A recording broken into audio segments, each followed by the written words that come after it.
China makikipagbati na po ba sa Pilipinas?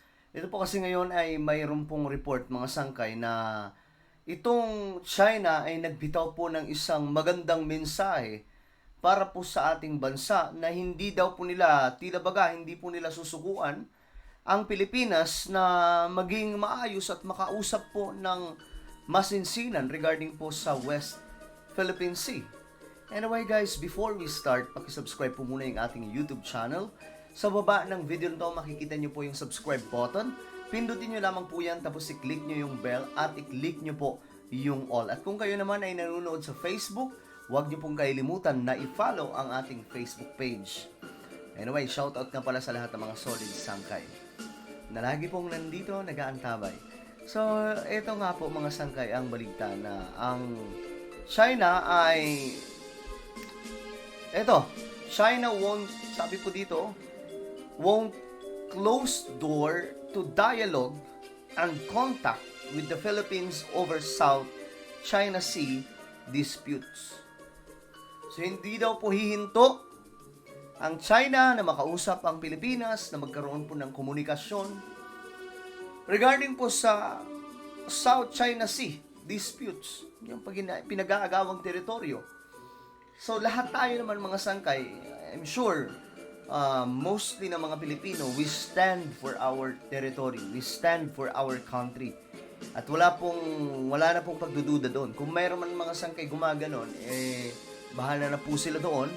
Basta, gaya ng sinabi ko, when it comes to our territory, I believe that we have to be united. No, hindi po dapat po tayo nagkakawatak-watak. So ito, panoorin po natin itong balita mga sangkay tungkol po dito sa China.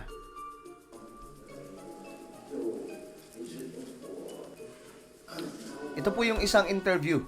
Okay, parang press conference. 近期中菲在南海发生的一些事态，完全是菲律宾蓄意侵权、挑衅、制造事端，责任在菲方。中方坚定维护自身领土主权和海洋权益。同时，我们主张海上分歧不是中菲关系的全部。 Okay, so Ang video na to mga sangkay, mukhang wala po tayong makikitang ano tawag dito, wala po tayong makikitang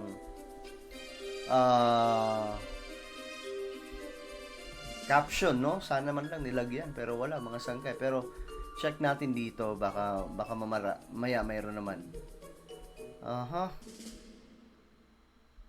Ito mga sangkay, nasa ibaba. Ayon po dito, recent incidents between China and Philippines in the South China Sea were entirely caused by the Philippines' deliberate provocation. Talagang ito mga sangkay. And its infringement on China's sovereignty and the responsibility completely lies with the Philippines. Ayan po yung inaano ng China mga sangkay. So sa madaling sabi, ang sinisisi po ng China pa rin ay ang Pilipinas sa nangyayaring kaguluhan dyan sa West Philippine Sea. China firmly safeguards its territorial sovereignty and maritime rights and interests. Meanwhile, sabi po dito, we believe that maritime differences are not entirely of China-Philippines relations.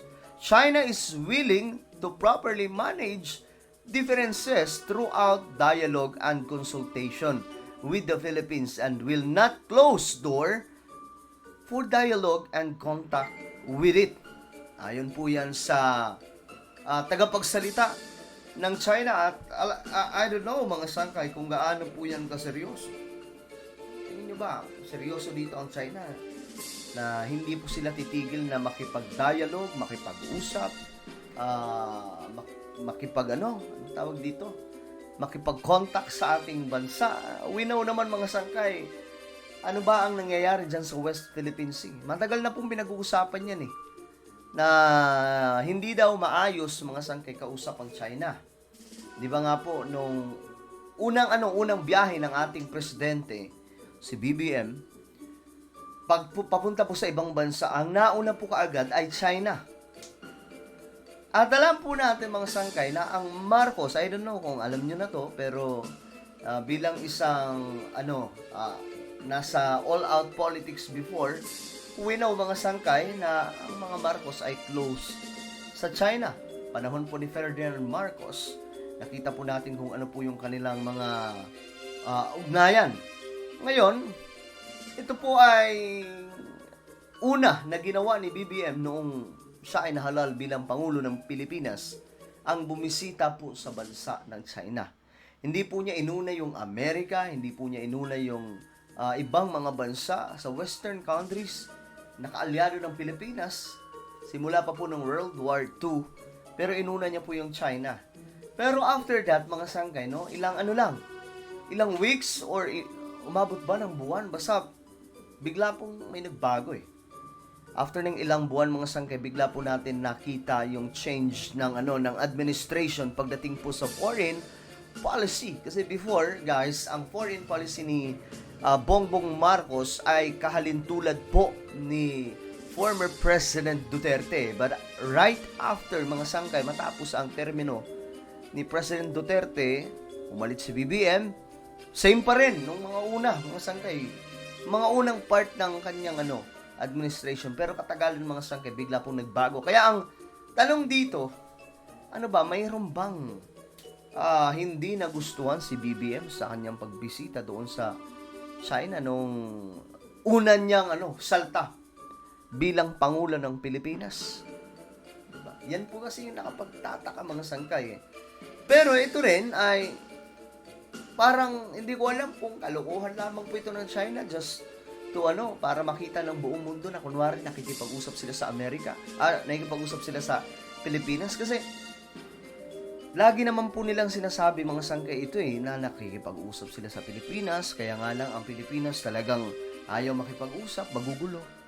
Pero mga sangkay, pagdating po sa ating bansa, iba yung report magulo daw kausap itong China.